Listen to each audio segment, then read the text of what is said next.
ताज्या घडामोडींसाठी स्वानंद न्यूजला सबस्क्राइब करा आणि बेल आयकॉनवर क्लिक करा।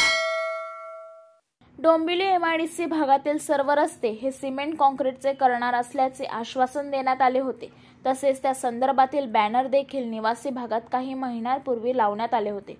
एमआयडीसी निवासी भागातील रस्ते सिमेंट काँक्रीटचे करण्यात येणार आहेत, मात्र काही रस्ते त्यातून वगळले असल्याने एमआयडीसी निवासी भागातील नागरिकांनी आश्वासन होते विभागातील सर्व रस्त्यांचे काँक्रीटीकरण, पण आता बनवले ठराविक रस्ते अशा आशयाचे फलक हातात घेत प्रशासनाविरोधात निषेध आंदोलन केले।